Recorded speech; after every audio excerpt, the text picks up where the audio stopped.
여러분 안녕하세요. 그동안 재미있게 들어오기만 했을 뿐 사연을 신청할 생각은 못 해봤다가 제가 보낸 이야기가 소개된다면 정말 즐거운 추억 한 가지가 생길 것 같아서 도전에 나서보게 되었답니다. 어디서부터 이야기를 시작해야 할까요? 우선은 시댁의 소개부터 들어가는 게 나을 듯 싶은데요. 시댁이 강동구에 있습니다. 서울시 강동구 말이에요. 시부모님께서 그 동네에서만 오래 사셨어요. 제 남편의 고향이기도 하죠. 시부모님께서는 신혼살림을 원래 경기도 하남에 차리셨습니다.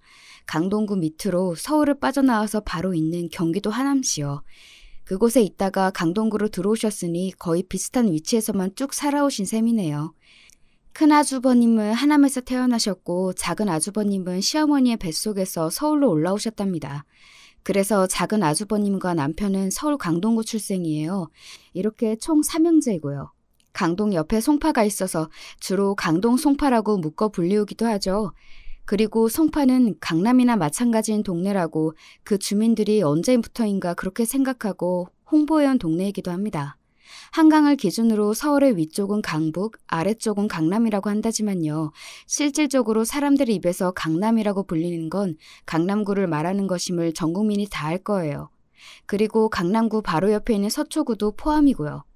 여기에 송파까지 포함해서 강남, 서초, 송파 3대 강남 지역이 완성됩니다. 서울에 사시는 분들이 계신다면 동네의 특징과 특성을 대략 아실 테니까 더 이해하기 쉬울 것 같네요. 자, 제가 이런 소리를 늘어놓는 이유가 있습니다. 왜냐고요? 강남 출신이라고 보통 뻐기는 게 아닌 사람들이 있었기 때문입니다. 저로 하여금 사연을 신청해볼 마음이 들게 만든 사람이기도 하고요. 누구일까요? 가깝지만 먼 당신들. 바로 제 손이 동서들이랍니다. 큰아주버님이 남편보다 8살 많으시고요. 작은 아주버님은 6살 더 많으십니다. 그리고 아주버님 두 분은 2살 차이라서 완전히 또래이시고 남편만 딱 막내 느낌이 나요. 아주버님들은 홍기가 차셨을 때 금방 다 결혼들을 하셨답니다. 제가 결혼했던 당시의 기준으로 이야기를 해보자면요. 큰아주버님이 공기업을 다니셨어요. 멋지죠? 공기업에 입사하는 건 취직을 앞둔 모든 청년들의 꿈일 것입니다. 아주 번지르르 했어요. 그런데 애석하게도 연봉을 그리 못 받으셨습니다. 이게 어떤 느낌이었냐 하면요. 사람들이 큰아주머님의 직장을 알고 나면 와, 거기 다녀? 주변에서 거기 다니는 사람 처음 보는 것 같다. 멋지다. 이렇게 감탄을 하다가도 연봉의 수준을 듣고 나면 와, 그것밖에 못 받는구나. 생각보다 되게 짜네. 이렇게 반응을 하는 수순이었죠. 그치만 어쨌든 딱 들으면 모두가 괜찮아하는 직장이었고 결혼감으로 큰아주버님은 아주 좋은 상대였습니다. 아주버님은 본인이 장남이라서 그런지 결혼 문제로 양친을 속썩이게 하면 안 된다고 생각했어요. 시부모님께서는 당신의 아들이 직장을 잡고 돈벌이를 하고 살자마자 바로 이렇게 구셨던 분들이거든요. 아이고, 이제 색시만 구하면 되겠네. 아들이나 순풍순풍 낳아준 며느리를 데려오면 좋겠구먼. 시부모님이 습관처럼 뵙기 시작하신 바람을 들어도 작은 아주버님은 별 생각 안 했다고 하시던데 큰아주버님은 장남이라 진지하셨나 보더라고요. 그래서 20대에 선을 봐서 결혼을 하셨습니다. 그런데 좀 신기한 일이 있었어요. 전혀 몰랐고 의도한 적 없던 것이었지만 알고 보니까 큰형님하고 작은 아주버님하고 아는 사이였던 것입니다. 아, 이게 직접적으로 안다는 것보다는요. 서로의 지인들 중에서 겹치는 지인이 있었던 것이었지요. 참고로 큰형님과 작은 아주버님은 두 분이 동갑이거든요. 동갑이라는 점이 그런 교차점을 만들어냈던 거예요. 큰형님은 서초동 출신이셨습니다. 큰형님의 양친께서는 서초동의 아파트에 사셨고요. 오래된 아파트 단지예요. 그래도 더 늦지 않게 그쪽에 아파트를 장만하셔서 쭉 사시고 있으니 그나마 다행이지. 큰아주버님이 당신의 처가에 대해 그렇게 말씀을 하신 바 있었죠. 원래는 전세였나 월세였나 하여간 큰형님네가 자가로 살지는 않으셨던 모양이었더라고요. 큰형님이 중학교를 다니고 있을 때 그 아파트를 매매해서 들어갔다고 했습니다. 큰형님은 말끝마다 강남 타령을 하시는 분이었어요. 대충 어떤 타령이었는지 알려드리자면요. 강남은 달라. 괜히 강남이 아니야.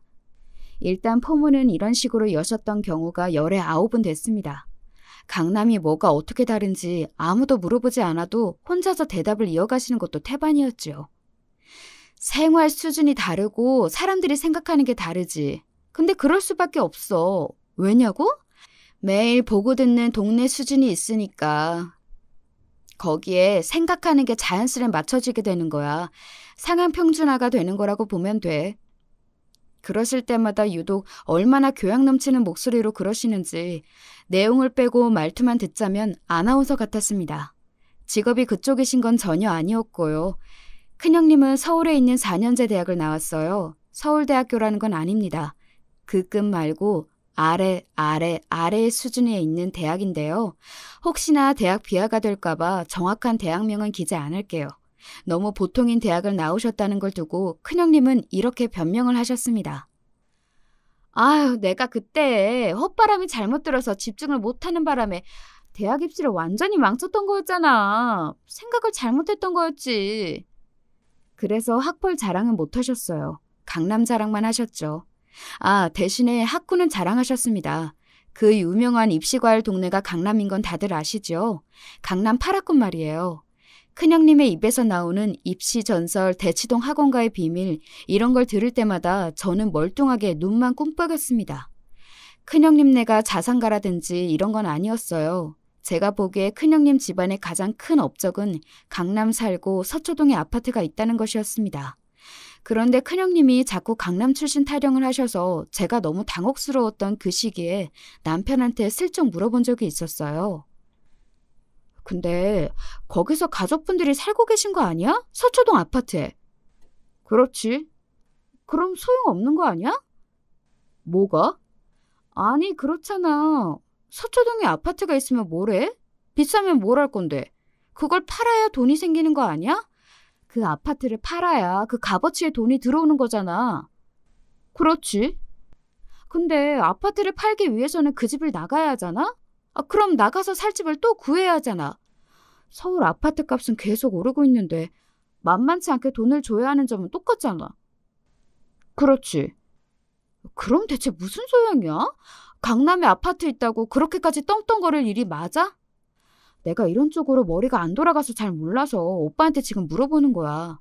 내가 잘못 생각하고 있는 거야? 아니면 형님이 오바를 하시는 거야? 형수님이 오바를 좀 하시는 것 같은데. 그냥 그러시게 둬. 남편이 대답을 하면서도 머쓱한지 고개를 돌려버렸고 저도 민망하게 목을 가다듬게 되더군요. 이후로는 큰형님의 강남 아파트 타령이 저도 머쓱하게 들리기 시작했답니다.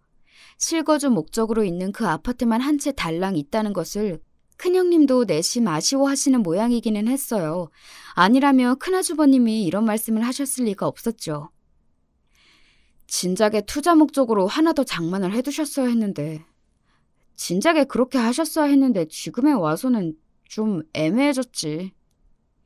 참고로 큰형님은 그냥 평범한 직장에 다니셨답니다. 더할 나위 없이 평범한 사무직 말입니다. 큰형님과 쿵짝이 잘 맞으시는 분이 작은 형님이셨습니다. 여러분, 유유상종이라는 사자성어를 다들 아시죠? 비슷한 부류가 모이기 마련이라는 뜻인데요. 요즘 젊은 분들은 유유상종이라는 사자성어 대신에 끼리끼리라고 부르더라고요. 재미있죠? 주로 부정적인 뜻으로 쓰이더군요. 모르셨던 분들은 이제 유유상종이라는 표현을 쓰실 일이 있으면 그 대신에 끼리끼리의 법칙 같은 요즘 젊은 표현을 한번 써보셔요.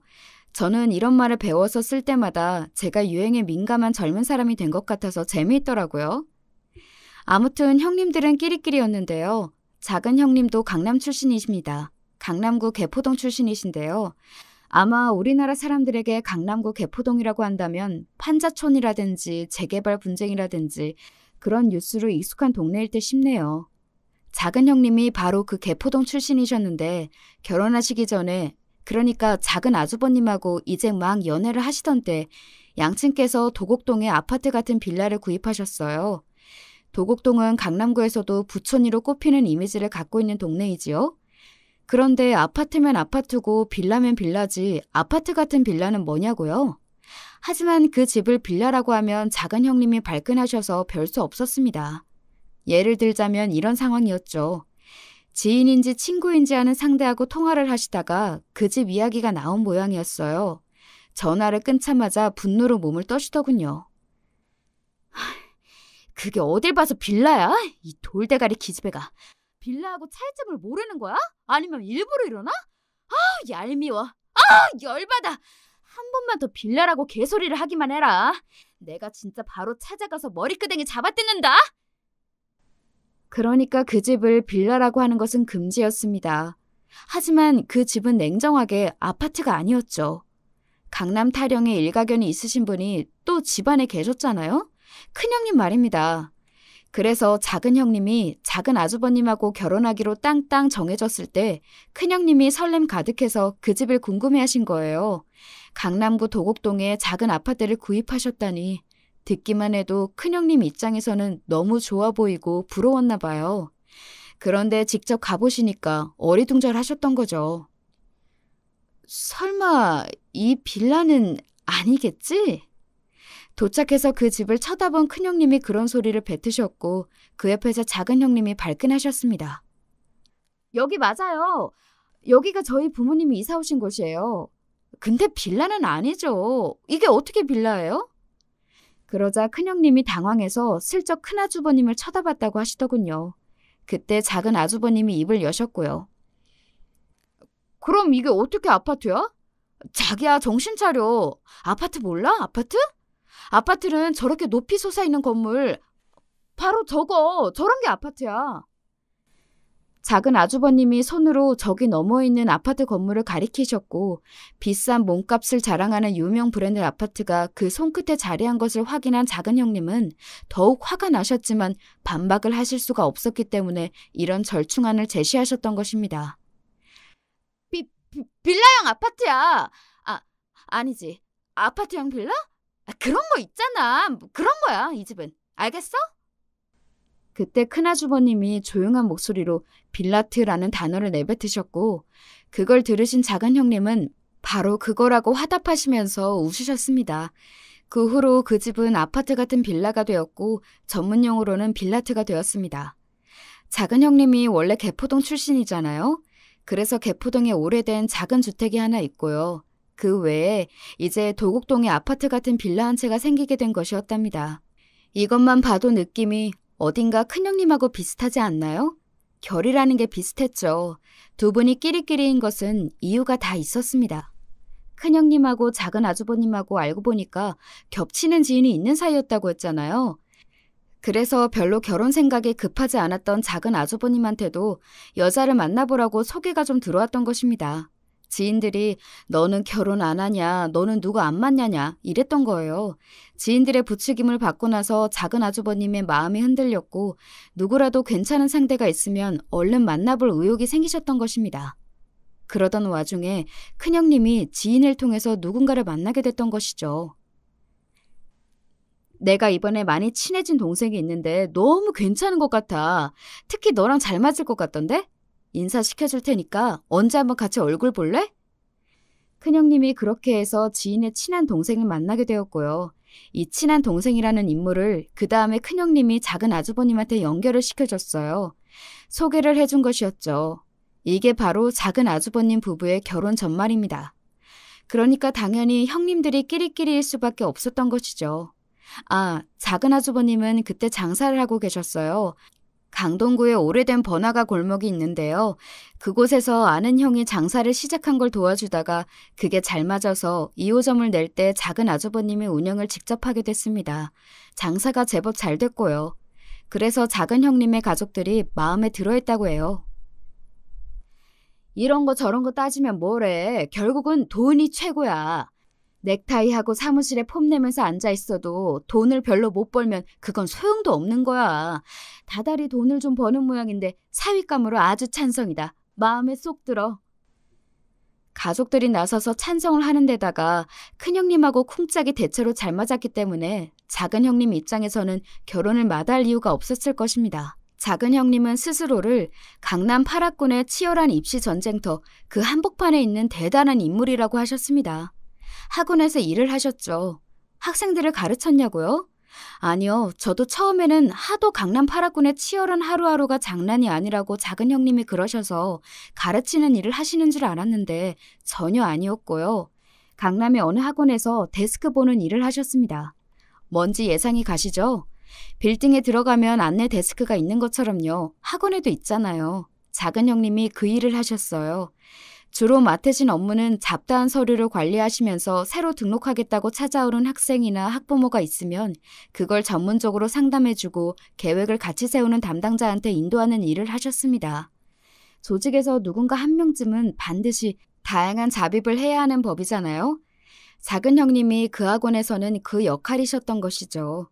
강남에 위치한 학원에서 일을 하시다 보니까 보고 들은 건 많으셨어요. 그걸로 허세도 많이 부리셨고요. 자식 교육에 상상 이상으로 투자를 하는 분들이 얼마나 많은지 몰라. 모르는 사람들은 진짜 상상도 못하는 그런 세계가 있는 거야. 아예 데스크에다가 카드를 맡겨놓으시는 분들도 있어. 자식이 공부하는 학원에는 그냥 얼마나 됐든 결제를 다 할 테니까 바쁜 와중에 일일이 연락할 필요 없이 알아서 결제하라는 뜻이지. 와, 그렇군요. 대박이지? 엄청나지? 네, 그런 것 같아요. 동서는 솔직히 그런 세상이 있는지 상상도 못했지? 글쎄요, 생각 자체를 해본 적이 없어서요. 확실히 강남 쪽에 학구열이 대단하기는 한 것 같네요. 괜히 강남 8학군이 아닌가 봐요. 지금 이야기만 들어서는 얼핏 감이 안 올 거야. 얼마나 대단한 세상인지.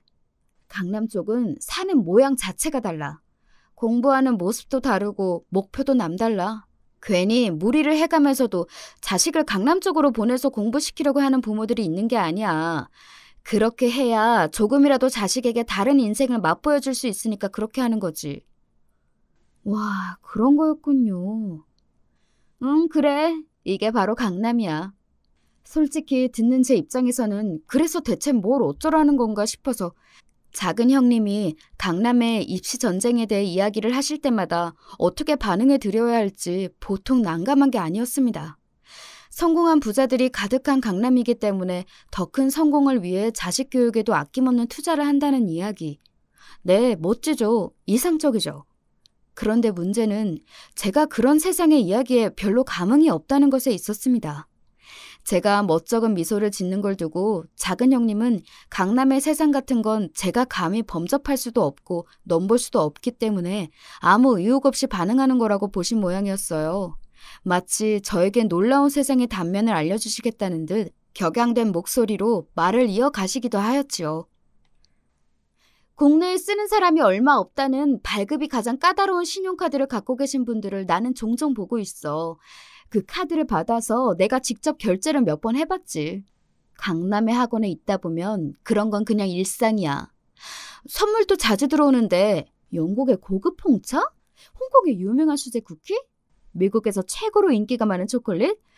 이런 것들은 뭐 기본이지 기본. 놀랄 것도 없어. 저를 향해서 넌 이런 거 모르겠지만 내 덕분에 그런 세상이 어떤 건지 이야기라도 들어보는 줄 알아라. 이런 가정을 깔아두고 말씀을 하셨죠. 뉴스에서도 나온 단어인데 여러분은 개근거지라는 말을 들어보셨나요? 학교를 결석하지 않고 개근을 하는 친구들을 향해 가족끼리 여행을 갈 돈도 없다며 같은 학생들끼리 조롱을 하는 아주 못되고 나쁜 단어입니다. 여행도 그냥 국내 여행 말고 해외여행은 되어야 여행이라고 취급을 해준다고 하더군요. 이게 코로나 사태가 끝난 직후부터 확 터져나온 문제입니다. 제가 남편하고 결혼하던 당시, 그러니까 형님들한테 돌아가면서 강남 타령을 듣던 시기에는 사회적으로 개근거지 같은 게 문제가 되지도 않았었고 어린 학생들이 가족여행을 해외로 무조건 가야 한다는 인식도 안 가지고 있을 때였습니다.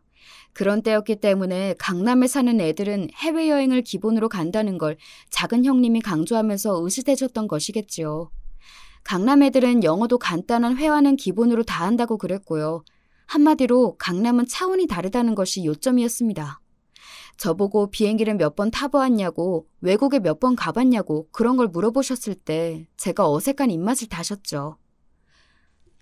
저는 여권도 이번에 처음 만들었는데요. 정말? 세상에, 지금까지 여권도 없었다니. 그럼 외국에 나가본 일도 없었겠네. 네, 별로 해외여행을 가볼 마음이 든 적이 없었어요. 그게 왜 그런 줄 알아? 왜요? 안 하는 게 아니라 못하는 거라서 그래. 랍스터 요리를 마다하는 사람이 있을까? 랍스터? 너무 맛있지. 누구나 먹고 싶어 하지. 그런데 비싸잖아. 아무 때나 먹을 수 없잖아. 고급 레스토랑의 코스 요리? 그런 거 먹기 싫어하는 사람이 어디에 있겠어? 다 먹고 싶어 하지. 그런데 아무나 먹을 수 있는 게 아니잖아. 그런 게 어디 한두 푼이야? 먹고 싶어 하는데 못 먹으면 비참하니까 안 먹고 싶은 거라고 자신을 속이는 게 대부분의 사람들이 하는 짓이야. 내가 보기에는 동서도 그래. 저는 진짜로 해외여행에 별 생각이 없었던 것뿐인데요. 말은 다 그렇게 하지. 진짜로 안 가고 싶은 거고 안 먹고 싶은 거라고. 이해해. 모든 사람들이 다 강남 출신인 것도 아닌데 사는 세상이 다를 수도 있는 거지. 그러는 형님은 해외여행을 몇 번이나 다녀보셨는데요? 나? 나는 뭐 다녀볼 만큼은 다 다녀봤지. 시간적 여유가 없어서 그리 많이 돌아다니지는 못했어도 갈 만큼은 가봤어.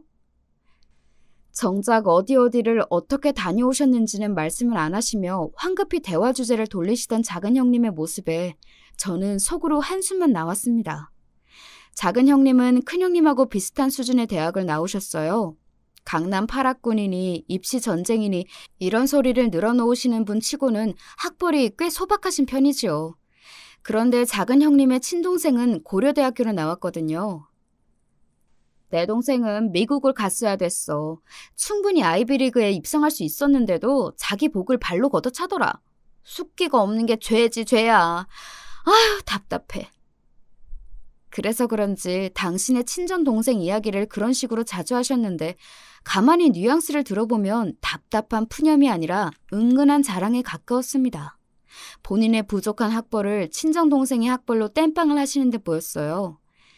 아무튼 큰아주머님, 작은아주버님 내외들은 이런 인물들이셨고요. 형들보다 어린 막내인 제 남편은 아주 좋은 기업에 다니는 인물이었습니다.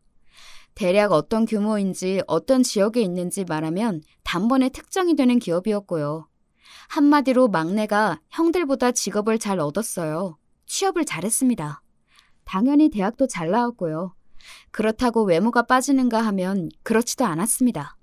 아무리 제 눈에 안경이라고 하지만 남편이 어디 가서 욕먹을 외모는 절대 아니에요. 그럭저럭 준수합니다. 반면에 저는 경기도에 있는 인지도가 낮은 전문대를 나왔습니다. 그리고 남편을 처음 만났을 때는 동대문에 있는 어느 상가에서 아르바이트를 하고 있었어요. 출퇴근을 하기에 괜찮은 위치에서 자취를 하고 있었는데 자취방이 중랑구에 있었습니다. 절대 지역 비하가 아님을 밝혀둘게요. 저는 그런 거에 아무런 편견이 없는 사람입니다. 그러니까 친구가 위치도 좋고 금액도 괜찮은 넓은 투룸을 얻게 되었는데 같이 자취하자고 했을 때 그냥 너무 기뻐서 오케이 했을 뿐이지 거기가 중랑구에 있다고 해서 마이너스 요소인 거라고는 생각 안 했습니다. 제가 남편을 처음 만났던 나이 25이었습니다. 저희 부부가 6살 차이가 나거든요. 그래서 형님들은 제가 내세울 건 나이였다고 멋대로 판단들을 하셨던 것 같아요. 남편은 저를 만나기 이전에 사귀었던 여자하고 상처뿐인 이별을 경험했었는데요. 시댁 식구들도 그걸 다 알았어요. 그래서 남편에게 섣불리 새로이 다른 여자를 만나보라고 지나가는 말로나마 이야기를 꺼내질 못했습니다. 이별의 아픔을 다 이겨낸 척 억지로 씩씩하게 굴고 있는 게 분명한 남편을 측은한 눈길로 바라보면서 언젠가는 아픔을 극복하고 새로운 인연을 만나기를 바라고 있었죠. 그런데 그건 모두의 착각이었습니다. 남편은 크게 상처를 받았던 만큼 오히려 빠르게 극복을 해서 털어내고자 애를 썼었고요. 사랑의 아픔은 새로운 사랑으로 덮는다는 말처럼 저를 만나서 이미 기운을 다 차렸고 즐거운 연애를 이어가던 와중이었어요. 그런데 그 모습을 보고서 다들 남편이 일부러 씩씩한 척을 한다고 멋대로 착각들을 했던 것입니다. 다들 각자의 생활이 있으니까 남편을 자주 보는 것도 아니라서 그 착각이 해소될 기회가 좀처럼 없기도 하였고요. 그랬더니만 남편이 어느 날 새로 여자친구가 생겼다는 말을 해도 놀라울 판데 아예 지금 만나는 여자친구하고 결혼을 하기로 했는 말을 꺼내는 바람에 시댁이 뒤집어졌던 것입니다. 시부모님께서는 그 시대분들 치고는 느긋하게 결혼을 하시기도 했었고 3년이나 지나서야 첫 아이를 보셨으니까요. 연세가 좀 있으셨어요. 그러니 공부도 잘하고 인물도 괜찮고 하여간에 걱정 없는 막내가 다시 여자친구를 언제나 만들까 싶었더니만 그게 아니라 아예 결혼을 말을 해버리니까 그저 놀랍고 반가우셨던 것입니다. 묻고 따지고 재지도 않으셨어요. 두 분의 입장은 무조건 환영이었습니다. 결혼 상대가 어디 애딸린 이혼녀도 아니고 6살 연하의 여자라는 사실은 두 분을 흐뭇하게 만들었고요. 아주버님들은 막내가 대뜸 결혼을 하겠다고 하니까 역시 종잡을 수 없는 녀석이라는 소감을 밝히시면서도 부럽다고 하셨습니다. 6살 차이가 난다고? 나는 2살 차이 나는 여자하고 결혼했는데 그럼 내가 막나도 져버렸네. 완패했다. 형, 나도 그 생각 중이었어. 우리가 막내한테 졌어. 아무래도 우리는 막내한테 계속 지기만 하는 게 운명인가 봐. 아주버님들은 농담처럼 비하를 하시면서 그냥 크게 웃으셨어요. 그 앞에서 남편은 멋쩍게 뒤통수만 긁적이고 있었다고 그러고요.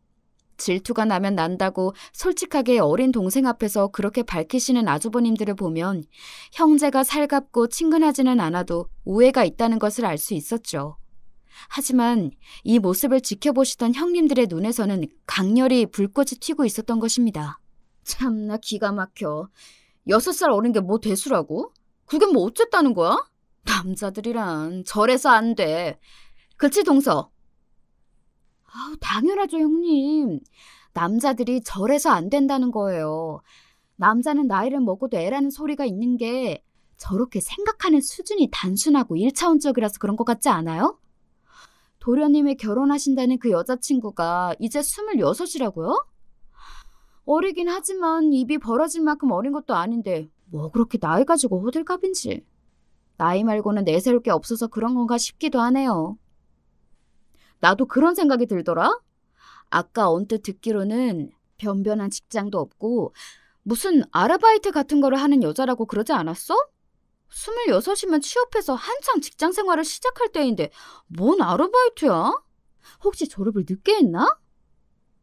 헉! 저 아까 들은 것 같아요. 도련님 여자친구 말이에요. 전문대 나왔다고 하는 것 같아요. 4년제도 아니니까 당연히 졸업한 지도 꽤 됐죠. 근데도 아르바이트나 하고 자빠진 거예요. 와, 진짜 제정신이 아니네요. 뭐? 전문대? 가지가지 하네. 집안은 뭐 하는 집안이래? 어디 산다고 하는지 들은 거 있어? 중랑구 쪽에서 자취한다는 것 같던데요? 어머, 미친 거 아니야? 너무 격이 떨어지잖아. 아니, 동서, 내가 지금 괜한 화를 내는 거야? 도련님이 아무래도 잘못된 콩깍지가 신 것 같아서 내가 분노를 금할 수가 없어. 화가 나는 게 당연한 상황인 것 같아요, 형님. 도련님이 생판 남이라면 화가 안 나겠지만 그게 아니잖아요. 어떻게 멀쩡한 여자친구를 만나다가 그렇게 수준 떨어지는 사람을 사귀어서 결혼한다고 그러는 걸까요? 도련님이 홧김에 결혼한다고 그러는 건 아닐까요? 일리가 있어. 도련님이 연애를 짧게 했던 것도 아니고 5년이었잖아. 5년이면 꽤 긴 기간이었는데 그렇게 끝이 나버렸으니 솔직히 도련님이 아직 제정신을 못 차린 거지. 그래서 아무나 잡고서 결혼을 한다고 그러나 봐. 우리가 아버님 어머님한테 말씀이라도 드려봐야겠네. 네 형님. 전문대 나오고 아르바이트나 하고 중랑구에서 자취? 아직 실제로 만나본 건 아니지만 기본 사양만 보더라도 그냥 뻔해요. 이미 어떤 식으로 덜 떨어진 연인지 느낌 다 왔어요. 분명히 나이 좀 어린 거 가지고 그거 하나 내세워서 홀랑 결혼을 해치워버리려는 수작이겠죠. 저는 절대로 반대해요. 앞서 알려드린 두 형님들의 특징을 따르자면 저 같은 조건의 여자는 두 분의 입장에서 봤을 때 꽝이었던 겁니다. 실격이었죠. 하지만 그렇다고 해서 시부모님 두 분이 저를 무조건 환영하겠노라 선언을 하신 상황이었는데도 형님 두 분이 그렇게 뒤에서 이를 갈면서 색안경을 쓰신 상태로 저를 안 좋게 보실 이유까지는 있었는지 제가 너무 당황스러울 수밖에 없었네요. 남편이 저를 만나기 이전에 사귀었던 여자친구하고 5년을 만났는데 결혼 이야기까지 진작에 나온 사이였다고 해요. 형님들하고도 그 여자가 안면이 당연히 있었고요. 게다가 여자 셋이서 꽤 잘 통했던 모양이었습니다. 남편은 정작 자기 형수님들하고 전혀 안 친하고 어색해하는데 전에 사귀었던 그 여자가 형님들하고 죽이 잘 맞았던 거예요. 형님들하고 잘 맞았다는 점에서 혹시 감이 오실지도 모르겠는데 그 여자가 집이 꽤 잘 살았습니다. 그 여자의 부모가 식당을 했는데요. 거기가 유명한 맛집이었어요. 허름하게 생겼지만 식당이었으나 아주 돈을 쓸어 담았다고 합니다. 돈을 벌어도 식당을 리모델링하지 않았던 게 약간 허름해 보이는 것 자체가 어찌 보면 장사 수완이었던 거예요. 전략이었죠. 정감이 넘치는 이미지를 밀고 나가며 장사를 했으나 정작 그 부모를 비롯한 가족들은 벤츠를 타고 다녔다고 하더군요. 뭐 세상 돌아가는 게 그런 법이죠. 참고로 그 식당은 서울의 오래되고 좁은 골목에 있었고요. 그 여자는 혼자 자취를 하고 있었는데 강남에서 했습니다. 논현동에서 자취를 했다는 걸로 아네요. 이러니까 강남 타령의 삼매경이신 형님들하고 그 여자가 잘 맞았던 것 같아요. 식당이 잘 돼서 집안에 돈이 꽤 있지 강남 한복판에서 자취를 하지. 그것만 봐도 그 여자가 지닌 조건들이 형님들의 마음에 쏙 들었을 것입니다. 그 여자가 뚜렷한 직장을 다녔다는 것 같지는 않고요. 자기 지인이 강남에서 손톱 발톱을 관리해주는 아담한 샵을 운영하고 있었는데 거기를 드나들면서 일손을 도와주는 식으로 일을 했다는 것 같습니다. 제가 보기에는 그 여자 입장에서는 제 남편처럼 직장 탄탄한 남자와 결혼하는 것이 최고였을 듯 싶은데요. 그런데 왜 그랬을까요? 5년이나 만난 빠지는 것 하나 없는 남자친구를 두고 바람을 피웠어요. 슬슬 상견례 날짜를 잡아야 하는 거 아니냐고 그런 이야기가 오가고 있던 와중이었기 때문에 남편의 충격이 더욱 컸고요. 미칠 듯한 배신감에 사로잡혀서 남편은 당연히 그 여자와 헤어졌고 시댁 식구들도 전부 깜짝 놀랐다고 해요. 그 여자가 그럴 줄은 아무도 예상 못했었기 때문에 다들 놀랐던 만큼 남편의 눈치를 살피면서 걱정했던 거고요. 하지만 남편은 마음의 상처를 극복했고 저를 만나서 너무 즐거운 연애를 하다가 결혼을 결심한 남자였습니다. 형님들이 뭐라고 하시든 귀뚱으로도 안 들었죠. 제 조건이 너무 마음에 안 드셨고 못마땅하셨던 형님들이 기어이 시부모님께 의견을 강력히 드렸는데요. 그런다고 해서 시부모님들이 막내의 결혼을 허락 안 하실 건 아니었지만 형님들이 평소에 워낙 잘난 척들을 많이 하시고 두 분이 똘똘 뭉쳐서 의수대는 걸 잘 하시다 보니까 시부모님이 며느리들 앞에서 썩 그렇게 길을 잘 피시는 분들은 아니었습니다.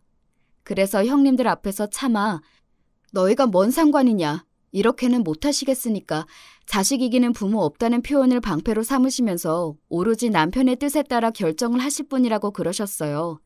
안 친한 도련님한테 직접적으로 말씀을 하기는 민망하셨던 형님들이 각자의 남편을 잡으셨던 것이고요. 그래서 아주버님들이 골치 아파하시면서 막내 동생한테 너무 그렇게 조건을 안 보고 결혼하니까 네 형수들이 걱정한다 이런 식으로 돌려서 말을 전하셨죠. 그런데 남편은 그 소리를 듣고는 자기 형들이나 부모님한테 간접적으로 전하지 않고 자기 형수님들에게 직접 뜻을 전했던 것입니다. 너무 사랑해서 하는 결혼입니다. 걱정해 주시는 건 감사하지만 간섭은 사양하겠습니다. 저는 무조건 결혼할 거예요. 형님들의 말문이 꽉 막혀버렸죠. 당사자가 그렇게 나오는데 이제 별 수 있나요? 상황이 거기까지 흘러갔을 때 제가 시댁에 등장해서 인사를 드렸었죠.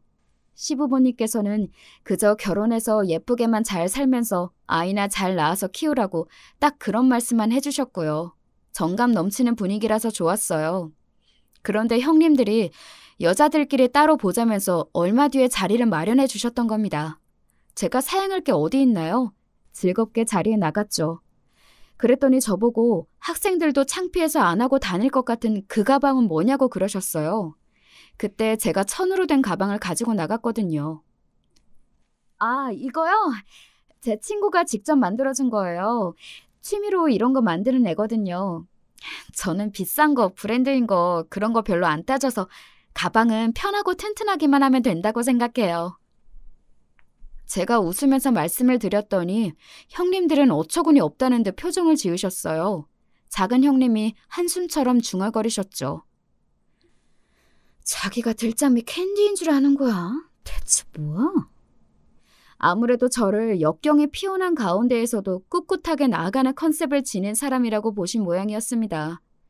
저는 어리둥절해하면서도 기본적인 자기소개를 해나갔고요. 저희 부모님이 경기도 광주의 시골 동네에 사신다는 것, 아직 결혼 안 한 제 친오빠가 아직도 공부 중이라는 것, 이런 걸 들으시고 나자 두 분이 알만하다는 눈빛을 하셨습니다. 그러거나 말거나 저는 형님들에 대해서 많이 알고 싶다고, 친해지고 싶다고, 제가 어리니까 앞으로 많이 노력하겠다고, 이런 식으로 최대한 밝게 예의를 차려서 말씀을 드렸습니다. 그러자 두 분이 피식 비웃는 소리를 내시더니 본인들이 살아온 세상은 제가 상상도 할 수 없는 길이었다고 똑같이 그런 소리를 하시더군요. 저는 미처 몰랐던 것입니다. 형님들의 강남 자부심이 어떤 수준인지를 말이에요. 네, 그때부터였어요. 형님들의 끝모를 자랑이 시작되었죠. 제가 형님들에 대한 사전 정보가 없었거든요. 그래서 머릿속에는 온통 이분들 대체 뭐지? 이런 생각뿐이었고 많이 혼란스러운 상태에서 강남 타령을 들어드려야 했습니다. 제가 강남에 안 살아봐서 그쪽 동네를 잘 모른다고 말씀을 드린 순간부터 왠지 두 분의 입이 더 빠르게 움직이기 시작했던 것 같기도 하고요. 두 분은 저를 못마땅히 하셨지만 그와 동시에 저같이 수준이 덜 떨어진 상대가 있어야 마음껏 으스댈 수가 있으니 그런 면에서는 즐거워 보이시는 듯 싶었답니다. 어쩌다 보니 그때 저희 부모님이 주말에 시간이 계속 안 나고 조율이 안 돼서 좀 미뤄진 끝에 남편을 정식으로 인사시켜 드릴 수 있었고요. 남편이 저희 부모님을 뵙고 인사를 드린 지 얼마 안 돼서 갑자기 해외 출장을 가게 되었어요. 6주 일정이었고 그 해외 출장을 다녀오고 나면 바로 상견례를 하기로 정해졌습니다. 그러는 동안에 일이 있었어요. 형님들이 저한테 강남 타령을 하면서 으스대는 거 시부모님의 입장에서는 안 봐도 비도였던 거예요. 제가 어린 나이 하나만 믿고서 결혼 자리를 꿰찼다고 여기면서 못마땅해 하고 우습게 낮잡아 보는 형님들의 모습을 저는 말씀을 따로 드린 적도 없건만 예상하셨던 것이 분명합니다. 왜냐하면 며느리들끼리 다 사이좋게 지내야 한다고 그러시면서 제주도 여행을 권해주셨기 때문이에요. 시고모님이 제주도에 사셨고 작게 식당을 하셨습니다. 시댁 집안에 그런 기질이 좀 흐르는 것 같더라고요. 작은 아주버님이 식당을 하시는 것도 그렇고 남편의 전 여자친구네 집안에 식당을 한다는 것에 온 가족들이 다 호의적이었다는 것만 봐도 그랬습니다. 시고모님이 안 그래도 남편이 결혼한다는 이야기를 듣자마자 상대가 어떤 아가씨인지 궁금해서 보고 싶었다고 하시면서 며느리 셋이 팔짱 끼고 제주도에 놀러 오라고 흔쾌히 그러셨어요. 경치 좋은 작은 마을에 아담한 주택에 살고 계셨고요. 시댁에 가서 이런저런 상황 진행을 듣고 난 저는 단번에 제주도 여행이 마음에 들었습니다. 형님들은 막내 며느리 왕따시키지 말고 여행 가서 친분을 제대로 쌓고 오라는 시부모님의 의도가 깃든 것 같아서 제주도 여행을 왠지 떨떠름하게 생각하시는 눈치였으나 딱히 거절할 핑계를 만들어내지 못하셨죠. 저는 시고모님 댁의 사진을 보고 너무 좋았습니다. 집이 너무 멋지네요. 분위기가 끝내주는데요? 2박 3일 여기서 자는 거 저는 너무 좋아요. 그러자 형님들이 기겁을 하셨죠. 일부러 그러는 거야? 억척스러운 것도 정도가 있지. 사진으로 딱 봐도 좁은 집인 거 모르겠어? 무슨 2박 3일이야. 하루라면 모를까. 제주도의 숙소가 얼마나 널렸는데 돈을 안 써보니까 이런 쪽에는 아예 생각이 안 되는구나. 시부모님 앞에서는 씨를 티를 내시면서도 제주도 여행을 찬성 수락하셨으면서 뒤돌아서 저한테 비웃음을 날리신 두 분이었습니다. 주말을 끼고 2박 3일, 과연 형님들과 제주도 여행이 괜찮을까 싶어서 걱정이 되기 시작했죠. 그리고 한 가지 결심을 했습니다. 저도 제주도는 몇 번 가봤어요. 제가 숙소 알아볼게요. 형님들 눈높이를 제가 맞출 수 있을지는 모르겠으나 열심히 한번 찾아볼 기회를 주세요. 제가 숙소를 정하겠다고 하자 별 기대도 안 한다는 눈빛으로 알겠다고들 하시더군요.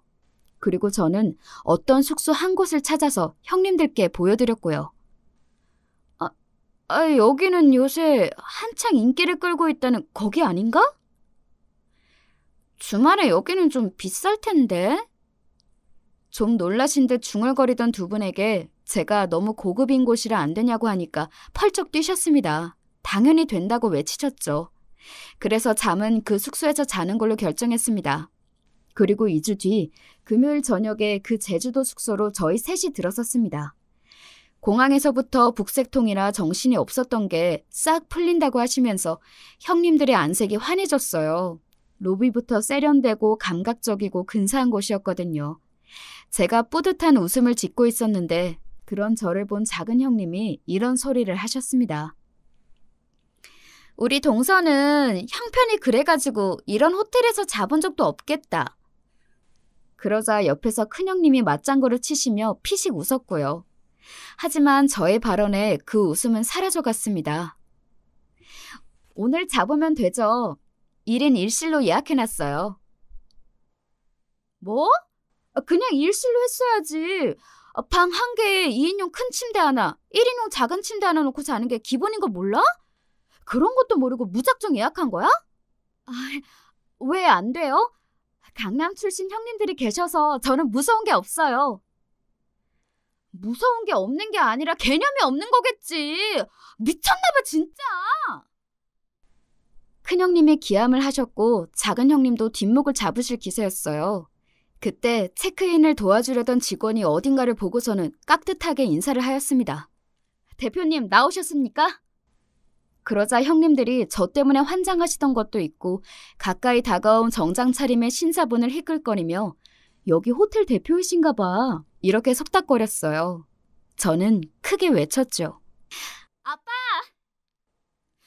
우리 딸내미 왔어? 응. 여기는 우리 형님들. 아이고 안녕하십니까. 오시느라 수고 많으셨습니다. 부디 머무시는 동안 불편함 없으시길 바랍니다.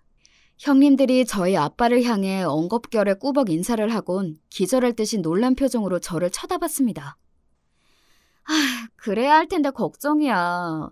아빠, 우리 형님들이 강남 출신들이셔서 보통 눈이 높으신 게 아니거든. 강남 출신들? 이 녀석아, 너는 무슨 말을 그렇게 해? 초등학생도 아니고 그런 유치한 말을 해? 하긴 그런 말은 너무 유치하긴 하지. 난 그래서 어디 가서 우리 집 부자라고 말도 안 하잖아. 원래 진짜는 조용한 법이라고 엄마가 매사에 강조하시기도 했고. 제가 신이 나서 주절거리자 아빠는 얘가 대체 왜 이래? 하는 기색이셨습니다. 손이 동서들 앞에서 왜 부끄럽게 구냐는 눈치셨지요. 그러자 형님들의 얼굴은 잘 익은 토마토처럼 변하기 시작했습니다. 민망하고 유치하고 부끄럽게 굴었던 건 본인들이었으니까요. 우리 동서가 이렇게 멋진 근사한 그러니까 좋은 호텔의 대표님을 아빠로 두었을 줄은 몰랐네요. 너무 대단하네요. 콧대 높게 굴던 큰형님은 어디 가시고 온통 횡성수설을 하시더군요.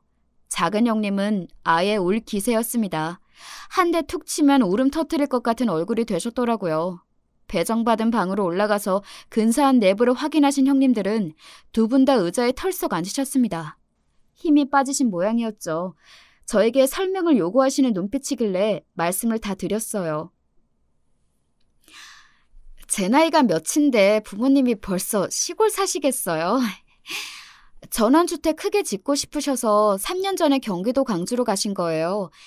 저희 오빠는 아빠의 뒤를 잇고 도와드리려고 열심히 경영 공부를 추가로 하는 중이고요. 오빠가 서울대학교 나왔어요. 워낙 머리가 좋은 오빠라서 저는 공부에 자괴감만 들고 비교가 돼서 진작에 의욕이 떨어졌죠. 그래서 대학은 편한 곳으로 갔고요. 제가 지금 하고 있는 일이 아르바이트이긴 해도 거의 직원처럼 일을 하고 있고 저는 그런 쪽으로 적성이 맞아요. 뭐가 됐든 제 가게를 차리게 될 것 같고요. 저희 엄마가 차려주신다고 했으니까 별로 걱정은 없어요. 형님들이 하도 강남을 좋아하셔서 말씀드리는 건데요. 저희 집도 강남에 뭐가 있긴 해요. 오빠 명의로 작은 건물 하나가 있거든요. 부모님이 해주신 거예요. 청담동에 있는데 작은 상가라서 구경할 건 별로 없지만 다음에 같이 가서 둘러봐도 좋겠네요. 강남에 상가 건물을 가지고 있다는 대목에서 끝이 난 것이었습니다. 형님들은 이제 눈을 질끔 감고 계셨어요. 그동안 번데기 앞에서 주름 잡은 격이었다고 여기시며 수치심에 미칠 노릇이었나 보더라고요. 여기는 저희 아빠가 사활을 걸고 재작년에 오픈하신 곳이에요. 반응 좋고 잘 되고 있어서 다행이지만 저희가 머무는 동안 객관적으로 냉철한 평가를 내려보면 좋을 것 같아요. 그래야 발전에 도움이 되죠. 여기는 이미 시설 좋고 위치 좋고 예쁘기로 소문난 곳인데? 이미 유명세를 얻은 곳인데 뭘 또 어떻게 더 잘 되려고. 제가 힘차게 목소리를 냈는데 형님들은 풀이 죽어서 고개를 떨구신 채로 중얼거리시더군요. 놀란 심정을 쉽게 진정 못하시는 것 같길래 그쯤에서 슬그머니 빠져들였답니다. 반전 영화 같은 저희 집안의 수준을 알게 되신 시부모님께서는 깜짝 놀라셨고 출장을 가했던 남편에게 연락까지 하셨어요. 왜 진작 말을 안 했냐고 혼을 내셨고요. 남편은 본인도 저희 집에 인사를 드리러 가서야 알았던 거라며 해명을 해야만 했습니다. 제가 남편에게 우리 집에 돈 많아서 오빠는 몸만 오면 돼 이런 소리를 자주 했었는데 그걸 농담으로만 여겼다고 하더군요. 그래도 5년 중에 제가 자꾸 그런 소리를 하는 거 보니까 집안에 여유는 있겠다고 짐작을 했던 것이고요. 하지만 그 정도로 잘 살 줄은 몰랐다고 하면서 본인이 일부러 자기 가족들한테 말을 안 한 건 아니니까 이해해달라고 남편이 적극적으로 말을 했습니다. 저 또한 일부러 말을 안 했다기보다는 상황이 어찌하다 보니까 그렇게 흘러갔을 뿐이라고 시부모님께 정중히 말씀을 드렸고요. 심장이 좀 놀라서 그런 것뿐이지 부잣집하고 사돈을 맺게 된 건 너무 행복하고 기쁘다고 그러셔서 다행이었답니다. 아주버님들은 신기해하셨고 역시 막내가 운이 남다르다며 엄지를 치켜드셨는데 형님들은 계속 혀에 마비라도 온 것처럼 아무 말씀도 안 하셨네요. 끝도 없는 돌림노래 같던 강남 타령이요? 역사의 뒤안길로 사라진 지 오래였습니다. 내가 강남에 자부심이 좀 있다 보니까 자랑을 하려다가 그만 오바가 심했던 것 같아. 미안하게 됐어. 내가 지나쳤어. 나도 마찬가지야, 동서. 자랑을 좀 하고 싶어서 내가 아는 걸 뽐내고 싶어서 그러다가 부끄럽게 굴고 말았네. 앞으로는 절대 그런 일 없을 거야. 숙연할 정도로 침묵을 지키시던 형님들은 제가 결혼식을 앞두었을 때 진심 어린 모습을 보여주셨답니다. 제 덕분에 형님들이 습관적으로 우쭐대고 우스대는 게 사라졌다면서 나머지 시댁 식구들은 모두 이 변화를 기뻐했고요. 그 이후로 시간이 꽤 흐른 지금까지 형님들과 별다른 마찰 한 번 없이 잘 지내고 있답니다.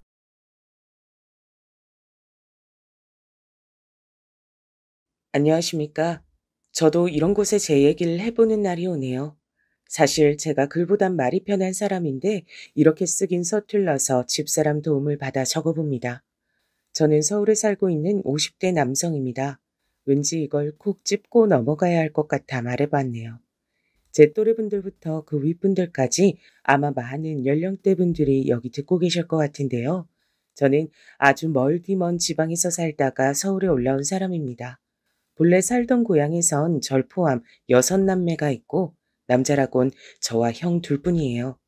그런 둘이서 의지하며 지냈으면 참 좋았으련만 현재까지 우린 의절한 상태로 서로의 소식을 모른답니다. 이 부분을 저보다 1살 위인 막내 누나가 그렇게 안타까워해요. 민석이 너도 참 애지가 나면 오빠랑 화해 좀 하지. 왜 그렇게 나이 먹었어? 우리 얼마 전에도 오빠 환갑이라 다녀왔잖아. 너도 그런 자리 같이 가면 좀 좋아? 그런 얘기를 나한테 해서 뭐래. 형도 연락 없고 말 끊은 지 벌써 시간이 얼마나 지났냐고. 그런 얘긴 그만하자. 알고 싶지도 않아. 어휴, 그러니까 엄마가 눈 감으면서도 그렇게 안타까워가지고 주먹을 꽉 쥐었지. 넌 엄마 불쌍하지도 않아? 이게 너한테만 뭐라 할 일이 아닌 거 알지만 그래도 네가 중석 오빠보단 동생이잖아. 네가 먼저 손 내밀었어야지. 잔소리쟁이 막내 누난 늘 저렇게 똑같은 레파토리로 절 가르치려 든답니다. 그래도 6남매 중 가장 저한테 다정하고 절 챙겨주는 사람이었어요. 그 위에 누나들도 연락을 하긴 하지만 다들 살기 바쁘거든요.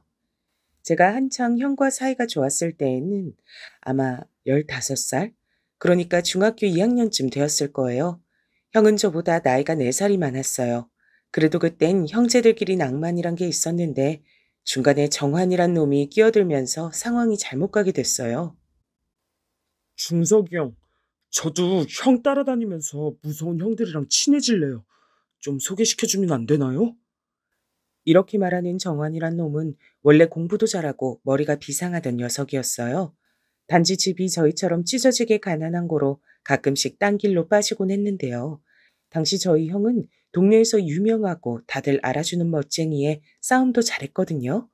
형은 이렇게 들러붙는 정환이 놈을 그닥 귀찮아하진 않더라고요. 네가 민석이보다 낫다. 이놈은 도통 야심이란 게 없어. 아, 그리고 무서운 형이랄 것 없이 다 내 아래야. 근데 알아서 뭐에 써먹으려고? 누구한테 원한이라도 있어? 그런 건 아니고 그냥 세지고 싶어서 그래요. 다니면서 맨날 무시당하고 집도 못 살고 샌님이라 당하는 거 싫어서요. 형도 이런 기분 때문에 힘 기르신 거 아니에요? 사실 저희 형은 없는 형편에 어머니가 무리해서 대학 보내려고 아주 안달으시긴 했어요. 근데 제가 봐도 이해가 안 될 정도로 툭하면 싸움에 끼어있더라고요. 저는 그런 형이 마음에 들지 않았습니다. 하지만 정환이 녀석은 늘 저보고 부럽다고 하더군요. 제 속도 모르고 말이에요. 아, 넌 진짜 좋겠다. 나도 저런 형이 있었으면 좋겠어. 싸움도 잘하지, 이 동네에선 무적이지. 그리고 머리도 좋으시잖아. 그건 네 생각이지. 친해지던지 말든지 네 맘대로 해. 이렇게 형과 정환이 둘이 붙어먹는 것에 대해 전 별 생각이 없었고 관심도 안 가졌는데요. 그래서인지 가끔씩 저희 집에 와서 정환이 녀석은 우리 어머니 뒤에 들러붙어 농담을 하고 있더라고요. 어머니, 허리 아프시니까 제가 할게요. 이거 상 같이 들어요. 중석 형도 좀 이따 온다고 했으니까 같이 차릴게요. 아이고, 정환이 너는 진짜 씩씩하고 예의가 바르다 하죠. 어른들이 좋아할 수밖에 없어. 우리 민석이도 그럼 좋겠는데 말이야. 처음엔 이렇게 가까워지는 것에 큰 관심이 없었으나 점점 우리 집에 자주 찾아오고 정환이 녀석 입지가 커지더라고요. 그렇다고 저랑 엄청 친한 것도 아닌 상태로 맨날 형이랑 어울려 다니니 이 녀석은 점점 본질적으로 변해갔어요. 얼마간 오는 게 뜸하더니만 나중에 학교에서 마주쳤을 때 대뜸 저한테 이러는 거예요. 야, 민서가, 너 돈 좀 있냐? 아, 딴 건 아니고 좀 쓸 데가 있어서 그런데 있는 거 다 내놔봐. 옆에 웬 건들거리는 녀석과 절 보고 꽤 위협적으로 말하기에 순간 놀랐어요. 하지만 이내 침착하게 말을 했는데 그럴 상황이 아니었던 거예요. 웬 돈? 그걸 왜 나한테 찾아? 니네 집에 가서 달라 그래. 내가 돈이 어딨어? 그러고 돌아서려는 찰나 제 어깨를 확 낚아채듯 잡은 건 정환이 녀석 옆에 있던 놈이었어요. 뭐야? 이거 왜 이래? 당장 놔? 왜 이러냐고. 그런데 저는 그 말이 끝나고 또 한마디 하려다 금세 바닥에 쓰러져 버렸고 아프다기보단 너무 황당한 기분에 일어서질 못했어요. 그런 저를 내려다보는 건 정한이 녀석이었고요. 뭘 그렇게 봐? 너는 앞으로 그렇게 날 계속 올려다봐. 중석이 형 동생이라고 그동안 꽤나 알랑방구 껴대며 맞춰줬지. 그러니까 너 네가 뭐라도 되는 줄 알지? 중석이 형 뭣도 아니더라. 다른 형들한테 깨지는 거 다 봤어. 너도 이제 교통정리 좀 해줘야지. 내 꽁무니 잘 따라다닐 생각이나 해. 줄줄이 이어지는 말이 도무지 이해가 가지 않아 계속 녀석을 노려봤지만 저는 정말 무슨 초단위로 가격을 당하면서 움직이질 못했던 것 같아요. 그날 너무나 비참한 기분으로 집에 들어갔고 형은 마침 집에 있더군요. 평소에 워낙 대화도 안 하는 우리였지만 저는 입을 열었어요. 형, 정한이 놈이랑 무슨 일 있었어? 나 오늘 장난 아니었어. 그 놈이 나를 아주 엉망으로 만들었다고. 없는 돈이라도 쥐고 있었으면 다 뺏겼을 판이야. 이게 대체 무슨 일이야? 그러자 형은 외려 저한테 화를 버럭 내는 거예요. 어이가 없네. 나도 마침 너 기다리고 있었어, 이 자식아. 네가 그놈한테 그렇게 허풍을 떨어서 입판 난 거 아니야. 나도 그놈 앞에서 개망신당했다고. 악랄한 놈. 끌고 다니면서 형형거리더니 더 위에 형들이랑 싸움을 붙여? 그게 무슨 말인지 난 모르는 얘기야, 형. 내가 무슨 허풍을 떨어. 형은 제 말에 바로 확 일어서더니 제 앞으로 다가와 엄청 무섭게 말을 하는 거예요. 네가 그렇게 우리 형 싸움 잘한다고 이 동네 다 때려 부술 수 있다고 누구든 데려오면 끝내버릴 수 있다 그랬다며. 그래서 정환이 놈이 실제로 딴 동네까지 가서 아주 개판 싸움을 붙여버렸다고. 내가 얼마나 쪽팔렸는 줄 알아? 네 또래들 앞에서 오늘 흠씨 얻어맞고 망신을 당했다고. 그 말을 하는 형을 자세히 보니 얼굴 언저리가 확실히 멀쩡하진 않은 거예요. 절 붙잡는 손도 차차 제가 훑어보는 동안 형은 그 틈을 주질 않고 절 건드렸고 결국 어머니가 뛰어나와 말리시게 됐어요. 근데 정말 너무 황당한 건 그 뒤로 형이 얼마간 잠적을 했단 거예요. 그러니 어머니 속이 타들어가고 누나들도 걱정할 수밖에 없지 않겠어요? 저희 집은 아버지가 일찍 돌아가시고 어머니는 거의 마음속 가장처럼 형을 생각하셨거든요.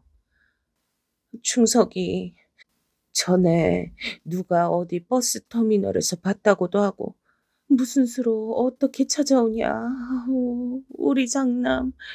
진짜 가슴 찢어져서 못 살겠다. 연락이라도 해주지. 이제 학교는 바라지도 않아. 그냥 집에 들어와서 집구석에 쭈그리고 있는 꼴이라도 보고 싶다. 어쩌냐. 이런 정말 얼토당토하는 이유로 형은 저를 입는 힘껏 진짜 쓰러지지 않을 만큼 엉망으로 만든 뒤에 사라진 거예요. 한창 몇 달이 지나 어머니께 연락이 오긴 왔다는데 형은 돌연 행방을 달리했다군요. 아니 글쎄 서울에 갔단다. 누가 그리로 데려가 줬다던가. 암튼 조만간 들린다는데 모르겠어. 진짜 와야 오는 거지. 아휴. 자식 새끼 많아도 적어도 가슴 뜯을 일 천지다. 너들은 제발 엄마 속 찢어내지 말고 적당히들 살으라. 엄마 진짜 죽겠다 죽어. 이후 저는 형이 없어진 동네에서 정환이 녀석과도 멀어졌지만 그 녀석이 뿌려놓은 오물들로 인해 계속 주변 친구들에게 비아냥을 듣게 됐어요. 야, 니네 형 말이야. 옆 동네 형한테 엄청 개망신당하고 서울로 튀었다며? 너 네 형 믿고 꽤나 나대고 다녔잖아. 정환이가 아주 이제 너는 자기 꼬봉이라고 있는 대로 다 굴려줄 거라고 벼르고 있더라. 그리하여 저 역시 학교 가기를 거부하고 싶었으나 어머니는 저라도 학교를 잘 다니길 너무나 바라셨어요. 이런 사정을 말하고 싶었지만 저는 강한 상대인 정환이에게도 약한 상대인 어머니에게도 그 누구에게도 제 의견을 못 말했어요. 그저 제 자신을 지키지 못한 채 내내 쭈글쭈글 주눅 들어가며 고등학교 1학년 때 정환이 놈이 전학을 가는 기적 같은 일이 벌어지고서야 겨우 무던히 숨을 쉴 수 있었답니다. 저는 학교를 졸업한 직후 서울로 올라와 버렸어요. 당연히 어머니는 말리셨지만 이때만큼은 제 뜻을 말했네요. 어머니, 나는 할 만큼 했어요. 형도 졸업하지 못한 고등학교 졸업했고 이제 서울 가서 저도 돈 벌고 싶어요. 이제 저한테 형 얘긴 그만하세요. 형도 저 안 보고 싶대잖아요. 저 있으면 이 집에 안 온다고 했다면서요. 그런 얘긴 계속하시면서 절 또 붙잡아 두려는 이유는 뭔데요? 난생 처음으로 그동안 쌓여있던 한을 어머니에게 다 풀어버리고 곧장 간단한 짐과 얼마 있지도 않은 돈을 챙겨 집으로 나왔어요. 그때도 저를 쫓아나와 돈을 더 쥐어주고 떡까지 챙겨준 건 역시 막내 누나였어요. 민서가 엄마 너 걱정할 거야. 너무 서운하게 생각하지 마. 엄마가 오빠 나가고 나서 오락가락 하잖아. 큰언니랑 작은언니랑 다 너 걱정해. 그렇게 죽을 상하고 가지 마. 응? 꼭 집에 연락해야 된다. 알았지? 이렇게 말을 하는 누나는 지금 생각해보니 그때 어떤 기분이었을까요? 오빠에 이어 막내 남동생까지 다 같이 모든 걸 털어내고 서울로 나가버리는 광경을 보며 그때 누나는 입은 웃고 눈에는 눈물이 어려 있었어요. 아직도 누나의 심정을 세세하게 상상해보긴 어렵네요. 그 후로 저는 서울 남대문 쪽으로 흘러들어와 정착을 했고요. 닥치는 대로 일들을 배우면서 장사도 하고 뭐든 했어요. 배고프니까. 돈을 벌어야 하니까 못할 게 없더라고요. 거기서 만난 지인들 힘을 빌려 운전면허도 따고 물배달도 하고 트럭도 몰고 그러다가 젊은 나이에 장가도 일찍 갔어요. 하지만 참 요즘 시대에 서울에서도 그리 사는 사람이 있나 싶으실 텐데요. 저야 완전 시골 토박이고 갖고 있는 것도 없어서 선택지가 하나밖엔 없었답니다. 바로 처가살이 말이에요. 당시 아내가 결혼 전 아주 신신당부했었어요. 당신 집도 절도 뭣도 없는 거 우리 아빠가 아주 잘 알아. 처음에 당신 잡아다 다리몽댕이 분지르겠다 했지만 우리 아빠 사실 그렇게 무서운 사람 아니야. 분위기 잘 맞추고 적당히 눈치 잘 살피고 리듬 타면 무던히 살 수 있어. 알았지? 처가살이 한다고 기죽지 말고 언젠간 볕든 날 오겠지. 그러고 보면 제 아내는 참 특이한 사람이었어요. 아마 저란 남자를 잘못 만나서 그렇지 더 뭔가 야망 있고 기골이 장대한 남자를 만났으면 어떤 인생을 살았을까 싶어요. 진짜 대가 세고 아주 억척스러운 면이 있거든요. 저도 뭐에 반했는진 모르겠지만 프로포즈도 아내가 했었어요. 민석 씨보다 내가 한 살 위니까 그냥 계속해서 민석 씨라고 부를게. 나랑 연애라는 거 해보지 않을래? 우리 아주 잘 지낼 수 있을 것 같아. 저는 생전 그런 걸 해본 적 없으니 매우 놀랐는데 아내가 리드하는 대로 다 끌려다녔고 어찌저찌 결혼까지 하게 된 거예요. 그런데 확실히 이런 아내의 성격은 어디 땅에서 솟아나온 게 아니었고요. 장모님이랑 장인어른 두 분 다 엄청 세시더라고요. 자네 말이야. 아무리 우리 수연이가 데려온 신랑이라곤 하지만 난 영 시원찮아. 아니 무슨 이건 여자가 장가가고 남자가 시집 오는 꼴 아니여. 집도 절도 없이 이렇게 들어가 잔다고 진짜 그 말 듣고 따라 들어갈 생각을 해? 엄마, 그런 소리 해서 뭐래? 이 사람 진짜 성실하고 묵직한 사람이야. 그거 하나는 진짜 보증한다니까. 밥만 축내는 사람 아니라고. 잘못 들으면 이건 뭐 숙식 제공되는 직장에 이제 막 면접 보고 들어온 신입 직원 같지 않나요? 하여간 전 옛날부터 소심하고 주눅이 잘 드는 성격이긴 했지만 신세 지는 건 싫어하는 편이었어요. 그래서 이때 힘겹게 목소리를 냈답니다. 지금은 얼마 안 되지만 다달이 봉급 받는 대로 장모님 장인 어른께 드리겠습니다. 이 집에 같이 사는 생활비로 아시고 관리해 주십시오. 그러자 장모님과 아내는 저를 동시에 쳐다봤고 둘이 동시에 외쳤어요. 다시 생각해도 코미디가 따로 없었네요. 그거 좋은 생각이네. 그걸 왜 엄마를 줘? 그리하여 저는 끌려가서 아내에게 등짝을 얻어맞았지만 그렇다고 아내도 아예 싫은 건 아니었을 거예요. 아무튼 전 그 이후로 정말 그 약속들을 지켜가면서 다달이 봉급을 장모님 쪽에 드렸어요.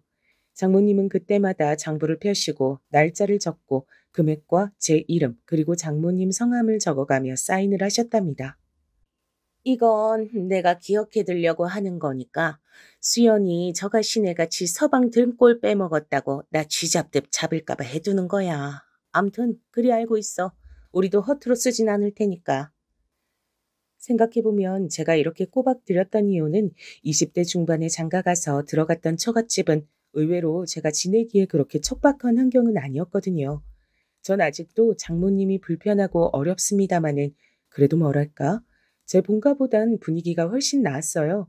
제 결혼식 때엔 어머니와 누나들만 왔었는데 그때 막내 누나 얘기 들어보니까 여전히 싸하더라고요. 큰언니랑 작은언니는 시집가서 서울 온 지 오래고 나랑 엄마만 이 동네 살잖아. 나도 고민이야. 근데 새삼 너랑 언니들이 좀 야속할 때도 있다. 엄마 모시는 걸 결국 나한테 떠넘긴 거 아닌가. 아니 너도 너지만 언니들도 그래. 작은 언니조차 나랑 상의도 없이 시집 간다 했고 나한테 엄마 잘 부탁한다 그랬거든. 솔직히 부모 자식이라는 관계를 떠나 인간적인 부분으로 볼 때 잘 맞는 구도가 있잖아요. 저는 저희 어머니랑 정말 잘 안 맞았어요. 절 보는 시선에 늘 형을 안타까워하는 마음이 보였으니까 그게 늘 숨막혔거든요. 막내 누나는 하나씩 자식들을 서울로 올려보낸 어머니의 마음을 홀로 다 감당해야 했으니 엄청 무거웠을 것 같더군요. 헌데 어느 날 아내가 저한테 물어보는 거예요. 저희 본가, 그러니까 아내에게 있어 시댁 말이에요. 어머니는 당신 이렇게 우리 집에서 사는 거 아무 말도 안 하셔? 내심 걱정 많으신 거 아니야? 저번에 막내 형님은 당신 잘 부탁한다고 인사하셨었는데 어머니는 말이 없으시더라고. 남들은 나보고 시댁 멀어서 좋겠다는데 그래도 우리 애도 태어났는데 한 번은 가봐야 되지 않아? 아내 쪽에서 먼저 이렇게 말을 해주었고 우린 한창 보채고 낯가리는 아기를 데리고 엄청 힘들게 시골에 내려갔답니다. 그런데 도착했을 때 그 집에 형이 있었어요. 시간이 꽤 지나 이제 30대쯤 되었을 싶은 형은 얼핏 봐도 한 핏줄이니 알아볼 수 있었어요. 보자마자 아내는 저에게 누구냐고 물었고요. 응? 누구셔? 아, 저기, 언제 왔어?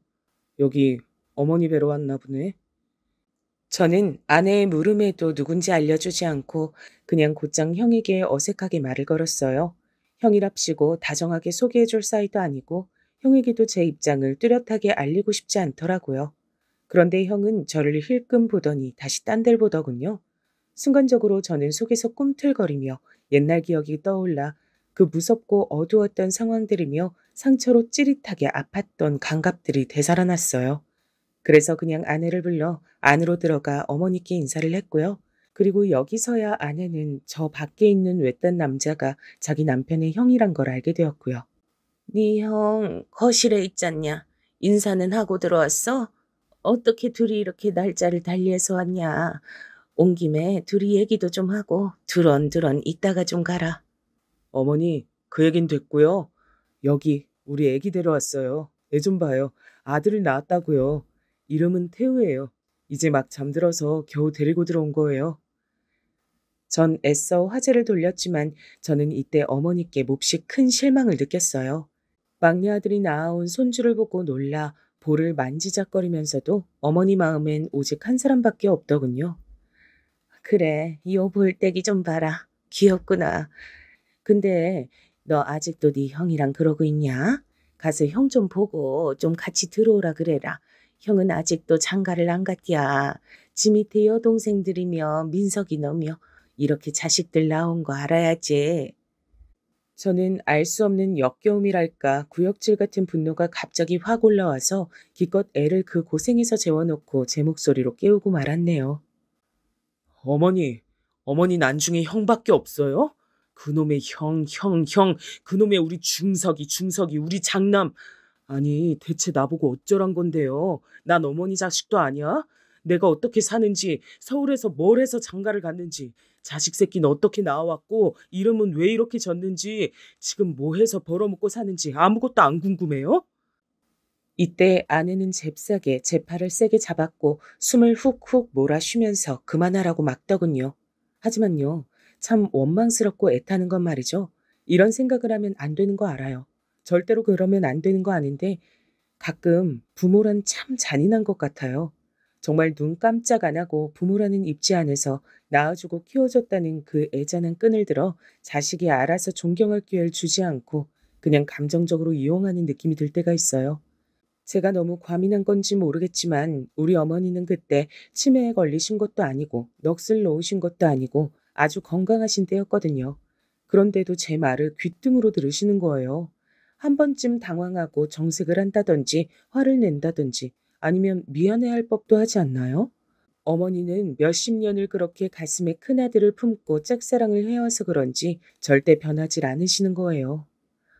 왜 썽을 내냐 썽을 정신산만하게 시리.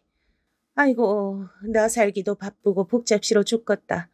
자식 새끼들이란 게 하나같이 이렇게 도움이 안 돼. 가서 네 눈 하나 불러와라. 어휴 속타. 어머니는 저한테 외려 짜증을 내며 나가라고 손짓하셨고 제 품 안에 있던 아기는 벼랑간 호통에 놀라 우렁차게 울어대기 시작했어요. 어머니 저희 또 올게요. 쉬세요. 저기 여보 일어나. 일어나 얼른 가자. 어? 아 참 민기적대지 말고 일어나라고. 어? 어머니! 저는 아내야말로 애 데리고 나가라고 손짓을 하며 그대로 우뚝 서서 어머니를 노려보며 말했어요. 절 보지도 않고 아예 몸을 돌아놓은 그 야속한 등을 향해서요. 안타까워 마지 않는 큰아들 평생 가슴에 품고 죽을 때까지 그러고 사세요. 막내 아들은 어디 가서 죽었다 치시라고요. 다시는 어머니한테 안 와요. 죽어서도 안 만나요. 죽는데도 어머니 곁엔 안 갈 겁니다. 왜냐고? 어머니는 거기서도 어머니 큰아들 붙잡고 질질 짜고 있을 거잖아. 그럼 갑니다. 이런 저를 여지없이 아내가 등짝을 세게 내려치지만 그냥 문을 확 열어젖히고 나갔어요. 그러자 형이 저를 빤히 아주 고깝다는 듯이 응시하고 있더군요. 전 있는 대로 날이 섰고 형이랑 머리 하나 차이 나던 키에서 제가 이제 더 큰 상태이기에 이글이글 불타는 눈으로 한마디 뱉었어요. 비켜. 나가야 되니까. 형이랑 할 말 없으니까. 그리고 저는 곧장 형 옆을 지나 아내만 그 자리에 두고 나가버렸어요. 아내는 궁시렁궁시렁 또 자잘자잘하게 뭐라고 막 형한테 말하는 소리가 들렸고 그러면서 애를 데리고 서둘러 나오더군요. 당시 너무 서럽고 힘들었고 돌아오는 차에서 정말 땅으로 꺼져버릴 것 같은 기분이었어요. 근데 제 아내란 참 특이한 사람인 게 보통 그 정도 눈치 있으면 다들 조용히 말도 안 걸고 그래주지 않나요? 저희에겐 돌쟁이 아기가 있다는 특수성이 있어서인지 절대 봐주질 않더라고요. 당신 일단 태워받아서 기저귀 좀 갈아봐. 뭔지 몰라도 뭔가 힘든 건 알겠는데 아무튼 그건 지금 중요하지 않아. 내가 분유를 뭔가 적게 갖고 온 것 같아. 우리 집에 도착할 때까지 애를 그냥 재워서 가야 돼. 지금 졸려할 때 푹 재워야 돼. 버스에서 애 깨면 우리 끝장이야. 한참 감상에 빠져 허우적거리고 온갖 비통한 생각에 잠겨있을 저를 똥기정기 마주하게 하며 현실로 끌어올린 아내. 결국 저는 즉각 갈아주고 아내 말에 순종하며 얌전히 아기를 재우기 위해 온 숨을 죽이고 정신을 집중했어요. 하지만 그때 버스 안에 요란스러운 사람도 많았고 애는 깨버렸고 완전 시장통 전쟁이 일어나고 만 거예요. 저는 당시 틈만 있으면 앞서 있던 형과 어머니 그 대치를 생각하며 분노하려고 했는데 그 분노의 정쟁은 다른 곳에서 터지고 말았지 뭐예요. 바로 제 아내와 옆좌석 아저씨 말이에요. 아, 진짜. 아저씨 무슨 거저 태어나서 거저 자랐어요? 애가 울 수도 있지. 그것도 못 참아서 옆에서 애 들으라고 그렇게 욕을 해요. 진짜 미쳤나, 이 대머리 아저씨가. 저는 너무 놀래 아내 입을 틀어막으려 했으나 아내는 목숨을 무슨 여러 개 내놓고 박인세이라는 사람처럼 무섭게 생긴 아저씨에게 계속 삿대질을 하는 거예요. 아니, 옆에 내가 미쳤나? 지금 누구 잘못이야? 누구 잘못이냐고? 어이, 거기 옆은 서방이야? 서방이 돼갖고 옆에 내 날뛰는 걸 그냥 보고만 앉아있어? 당시 저도 움찔해서 뭐라고 말을 하려는 차에 정말 다행히도 아니 사실 다행은 아닌데요. 아무튼 아내가 대신 또 나서서 맞서 싸워줬어요.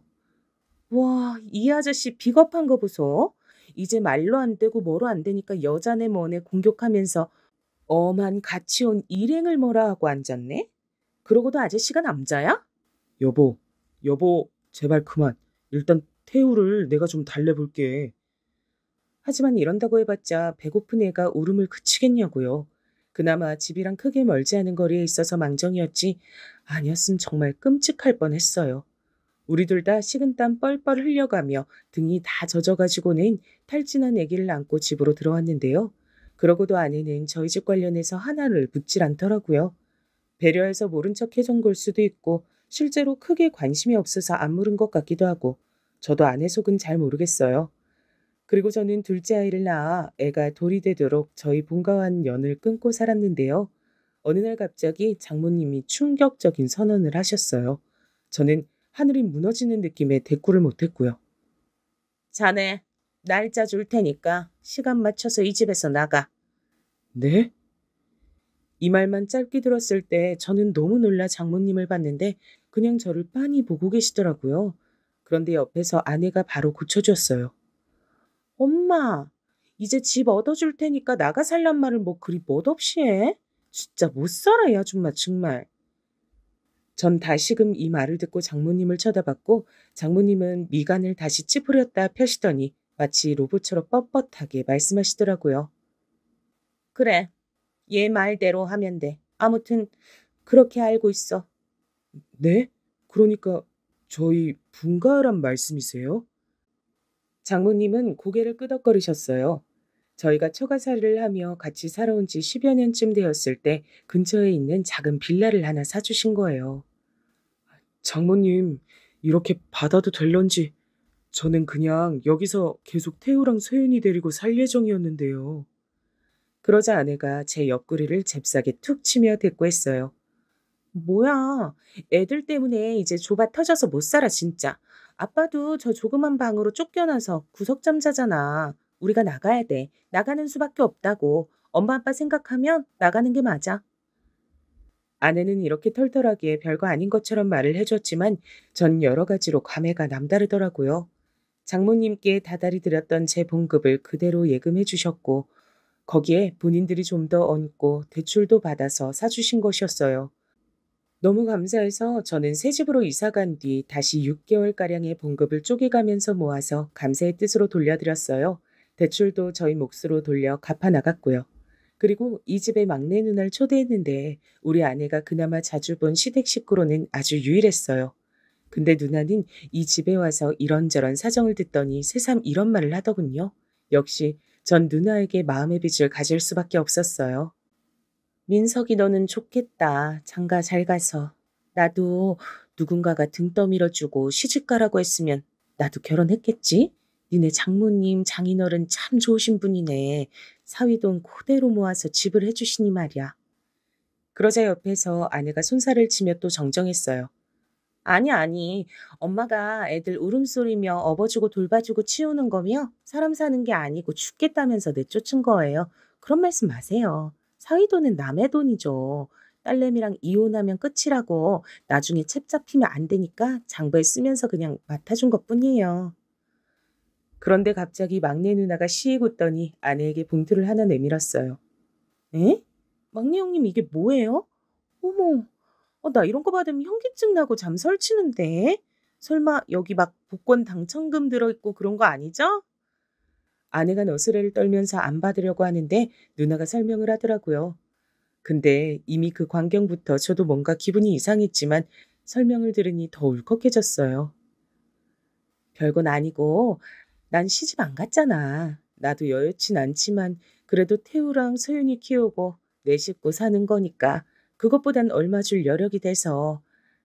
나야 고령의 노인네 한 분만 모시고 살면 돼서 돈 들어갈 일이 그닥 없어.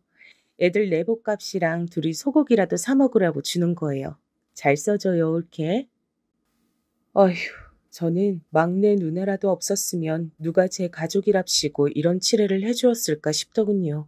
어머니조차 하지 않는 일은 실제로 제가 다녀간 후 돌아가실 때까지도 한 번도 연락 없으셨는데 말이에요.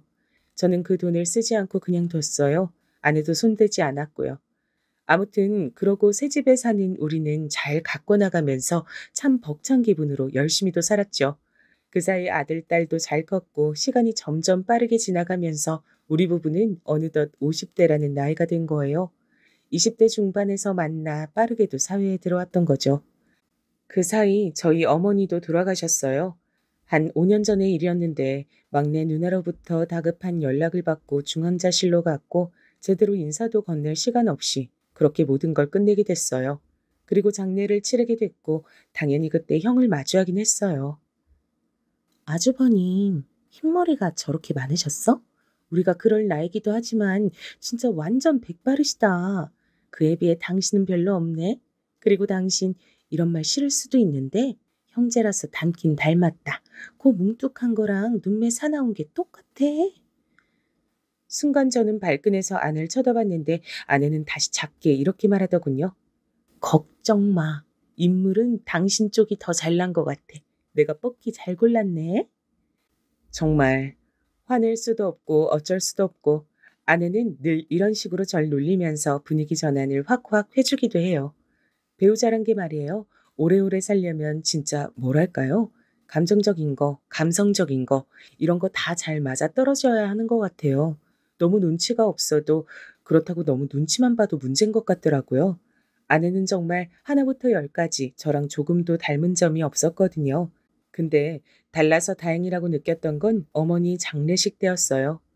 그렇게 싸우고 어머니께 매몰차게 말하고 나와서 이후 뭔가 할 말도 없었지만 그냥 그렇게 시간만 굳혀서 보내드리게 되었던 거죠.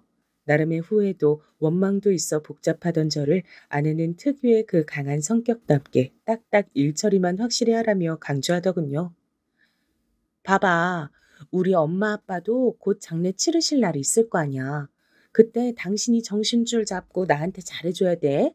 이성적으로 일 처리 잘해야 된다고. 지금도 마찬가지야. 손님들 잘 맞이하고 어머니 잘 보내드리는 거 그 두 가지는 당신이 꼭 해야 될 일이야. 그것만 생각해. 아내가 잡아준 이 두 가닥의 길 덕분에 저는 여러 감정이 교차하는 그 바닷속 안에서 겨우겨우 장례를 잘 마쳤어요. 특별히 형이나 누나들과 부딪힐 일도 없었고요. 그러고 나니 외려 장례 끝난 뒤 제 안에 정리할 것들이 여실히 보이더군요.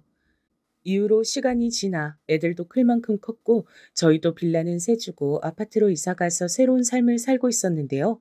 이상하게 이 나이쯤 되니 생각이 많아지고 좀 울적해지는 거예요. 근데 갑자기 막내 누나가 이런 소식을 알려왔어요. 누나는 어머니가 돌아가시고 나름 해방이라고 생각했는지 별걸 다 배우러 다니고 어디건 다 쫓아다니더라고요. 민서가, 우리 고등학교 동창회 종종 하고 있는 거 몰랐지? 나 얼마 전에 거기 내려갔다가 옛날 친구들 몇 명 만났는데 얘기 들었다. 너 한번 가볼래?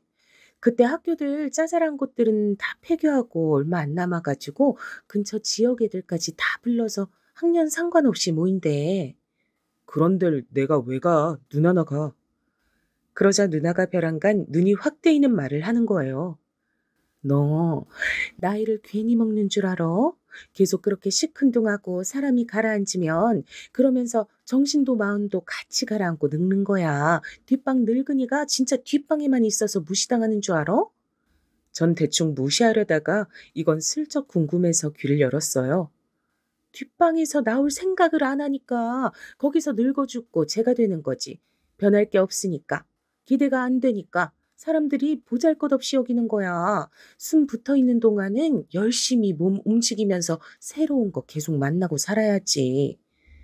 이러면서 누나는 재빨리 또 말하는데 이 부분은 마음에 걸렸어요. 나는 엄마 보내고 느낀 게 많아. 난 저렇게 계속 옛날 것들만 추억하고 애달아 하면서 몇십 년씩 갉아먹고 한숨만 몇 톤 내쉬는데 밥으로 에너지 채워가며 살고 싶지가 않아. 사실 나 언니 오빠들이랑 너까지 결혼한 거 많이 부러워했다. 근데 이제 뭐 하나 싶어. 나이 50이면 60이면 왜 할 게 없어? 너도 애들 다 키웠잖아. 하고 싶은 거 해. 누나 말에 마음이 불현듯 꽂히고 움직이는 게 있어 괜히 저도 쭈뼛쭈뼛대면서 일단은 가겠다고 말을 했어요. 아내한테도 말했더니 자기도 따라간다는 거예요. 그런 자리에 나도 빠질 수 없지. 그리고 동창회에서 그렇게 불륜이 많이 일어난다며? 마누라라는 완장이 옆에 딱 붙어 있음. 당신도 딴짓 못하겠지? 참, 날 뭘로 생각하는 거야, 당신은. 알았어. 뭐 나야 같이 가던 말던 상관없어. 이거야 이거라고 치고 저는 살짝 걸리는 게 하나 있었어요. 혹시나, 어쩌면, 만약에 이러면서 좀 생각하면서도 설마 하면서 그 자리에 갔어요. 아침 일찍 서둘러서 아내랑 함께 내려가서 그 장소에서 막내 누나를 선두로 해서 여러 사람들이 넓은 카페에 모여들었고요. 알 것 같은 얼굴도 있었고 누군지 잘 모르겠는 얼굴도 있어서 물어봤더니 모르는 사람 맞더라고요. 어쩐지 우리 고등학교만 오는 건 아니라고 했죠? 이 부근에 살던 그 비슷한 또래들이 다 모인다더니 진짜 그런 거였네. 아무튼 이 동네 살았으니까 그건 반가워요. 머쓱해서 제 딴엔 얼마나 땀 찔찔 흘리며 수습을 했는지 몰라요. 그러고 슬슬 자리 잡고 앉아있는데 누군가 제 어깨를 툭 치더라고요. 또 낯선 사람일까 싶어 별 생각 없이 고개를 돌렸는데 처음엔 잘못 본 줄 알았어요. 누구? 그러자 그 남잔 저쪽에서 저인지 이미 설명 듣고 왔다면서 바로 제 이름을 부르는 거예요. 저를 부르는 그 모습 안에 불현듯 이름 석자가 떠올랐어요. 그 이름은 박정환. 제 청소년기 시절 저뿐 아니라 저희 형제를 엉망으로 만들어서 엮어버린 그놈 말이에요. 뭘 못 알아보는 눈치야. 그거 되게 서운하네. 나 정환이잖아. 박정환이. 이제 뭐 군수가 되어 이것저것 살피느라 바쁘신 몸이 됐지만 말이야. 갑자기 쏟아지는 정보와 알고 싶지 않았던 이의 근황을 본인이 저렇게 직접 와서 전하니 저는 그저 너무 당황스러웠어요. 그런 사이 아내가 제 쪽으로 다가왔고 기골이 장대하고 멀대같이 큰 그 녀석을 보고 누구냐며 묻더군요. 그러자 정환이 이놈이 참 나이를 30년 더 먹었어도 꼴 같지 않은 얼굴 두께는 안 변하나 봐요. 잽싸게 또 말을 가로채서 답하지 뭐예요. 이쪽이 재수 씨? 그래. 장가 갔겠지 뭐. 반가워요, 재수 씨. 나 민석이 오랜 친구예요, 친구. 이러면서 이놈이 능글맞게 갑자기 악수하자면서 아내에게 손을 내밀었고 그럴 리도 없을 테지만 전 순간적으로 열이 올라 이렇게 뱉었어요. 잡지 마, 당신. 참 저도 못난 게 왜 이런 걸로 열이 올라 화낼 거면 정환이 놈한테 화내면 되지 아무 잘못도 없는 아내에게 화를 냈던 걸까요?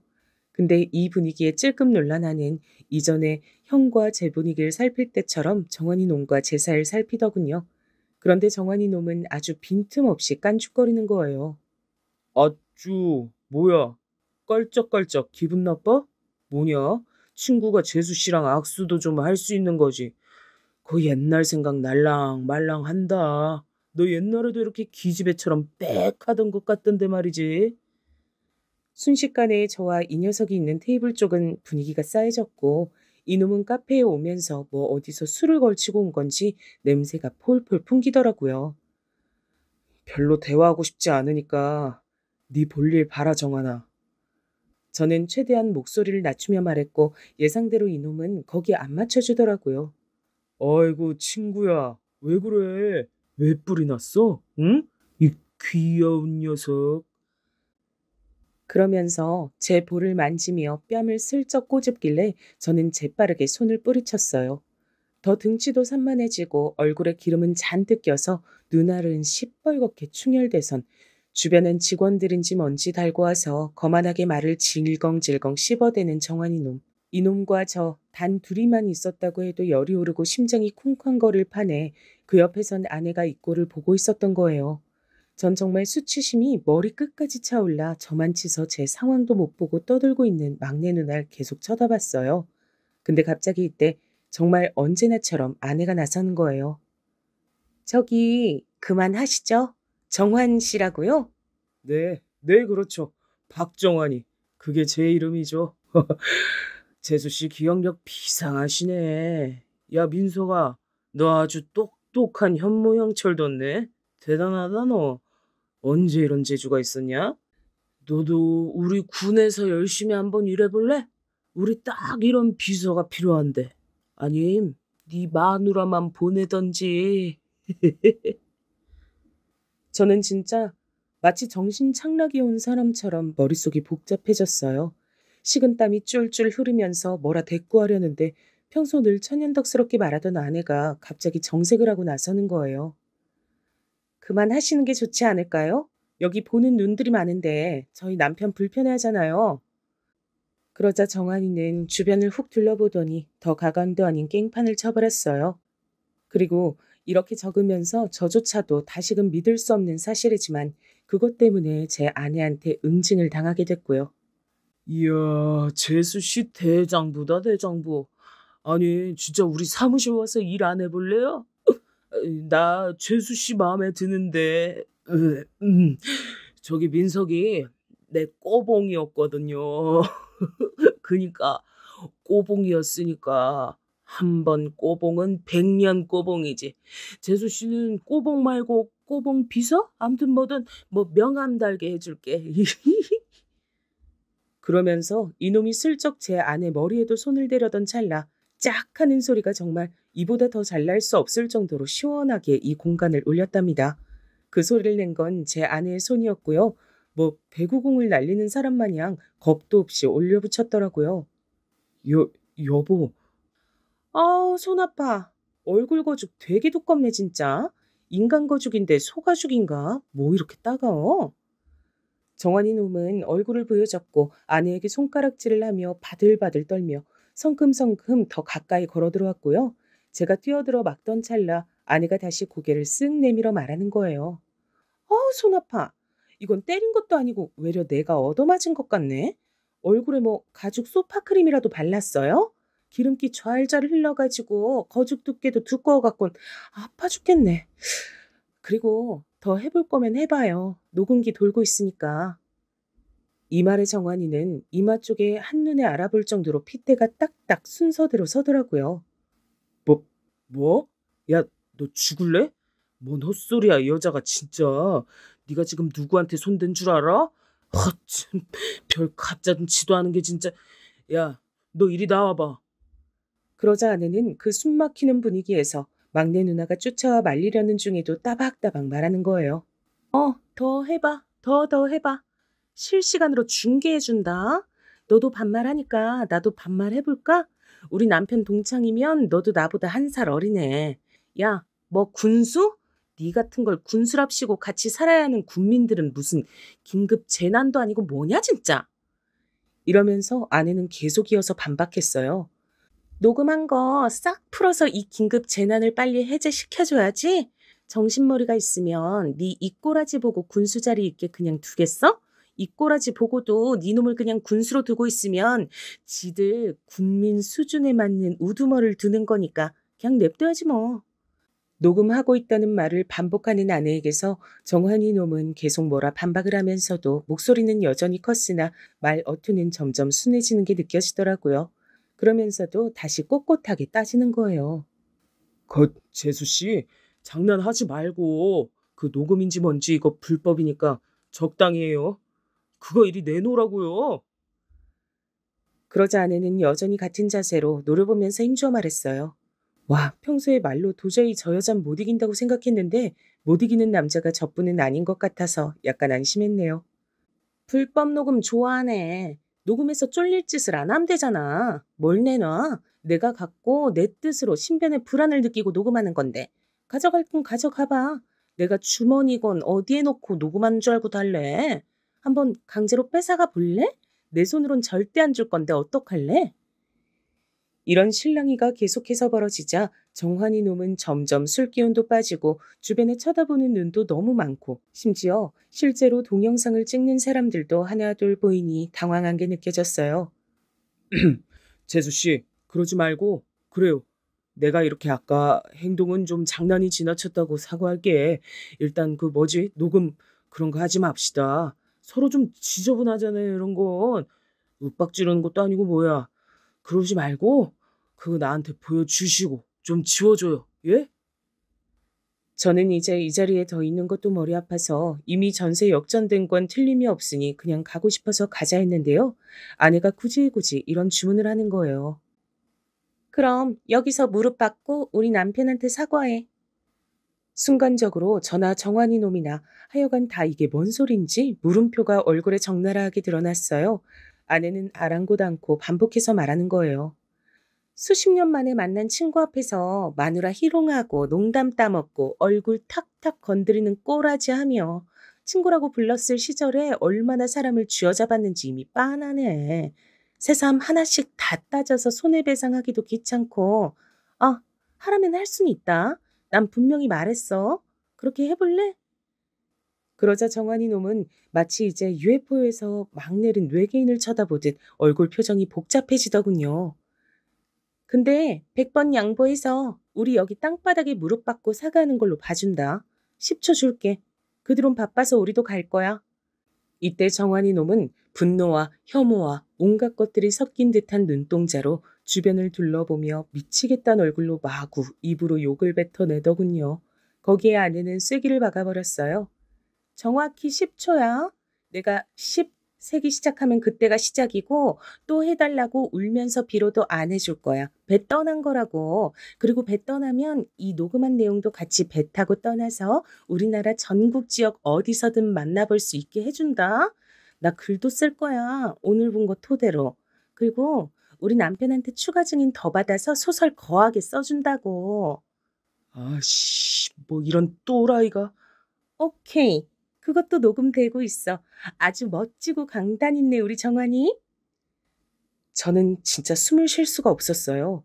내가 어쩌다가 이런 여자를 만나서 장가까지 가서 수십 년을 함께 살아온 건가. 이게 내 인생 최대의 업적이 아닐까 싶은 생각까지 스쳐가지 뭐예요. 그리고 더 생각할 틈도 없이 아내는 숫자를 세기 시작했어요. 10, 9, 8 하면서 세기 시작했고 급기야 2까지 갔을 때 정환이는 바로 바닥으로 몸을 내동댕이 치더군요. 하지만 아내는 봐주지 않았어요. 무릎만 박으라고 안 했어. 사과해야 된다 그랬어. 빨리 사과해. 박정환이가 김민석이한테 사과한다고 또렷하게 말하면서 사과해. 안 그럼 땡. 결국 이 말도 안 되는 흐름 속에 정환이 놈은 고개를 들지 않은 채로 저도 안 쳐다보고 진짜 무슨 총알이 날아가듯 아주 재빠르게 사과의 말을 했어요. 그리고는 고개를 들어 당장 눈앞에서 지우라고 악을 쓰더군요. 그런데도 제안은 넘기지 않았고 그대로 저와 자리를 떠버렸답니다. 어떻게 나왔냐면요. 미안한데 나 거짓말했어. 사실 나 정한이 너가 사과할 때부터 영상 켰어. 미안. 사과 잘 받고 간다. 근데 우리 곱게 안 보내주고 쫓아오면 이 영상은 진짜 풀어버릴 거야. 따라오지 마. 그렇게 서둘러 나갔고 막내 누나도 쫓아와서 다 같이 한 차를 타고 올라왔어요. 휴, 진짜 그날 아내의 모습이란 정말 저는 아마 눈 감기 전까진 잊지 못할 것 같아요. 남들 볼 때 별일이냐고 할 수 있지만 앞서 제 모든 얘기를 들으셨듯이 저에겐 별일이 맞거든요. 나중에 막내 누나의 말을 듣고 저 역시 그럴지도 모르겠다는 생각이 들었어요. 민석이 너 맨날 부모 복 없고 뭣도 없다 그랬지? 그거야 나도 동의는 하는데 엄마 복은 없어도 네가 처복은 있는 것 같다. 올케 진짜 야물딱지고 장난 아니더라. 너 죽어도 올케는 20년은 더 살 것 같아. 저 뻣뻣하고 기센 올케가 어디 가서 기죽는 꼴을 상상할 수가 없어. 아무튼 네 누나도 못한 일을 올케가 해줬네. 여하튼 저도 아내로 인해 어영부영 얼레벌레 그 얄밉고 거대한 올챙이 같던 정원이 녀석한테 사과까지 받는 상황이 생겼고 참 실감이 안 나고 얼떨떨해요. 제 딴에 너무 잊을 수 없는 경험이라 옛 이야기부터 쭉 짚어가며 사연으로 보내보게 됐어요. 앞으로도 아내와 둘이 지금처럼 잘 살아가 볼 예정입니다. 기나긴 제 얘기 들어주신 분들 정말 감사합니다. 모두들 건강하시고 감기 조심하세요.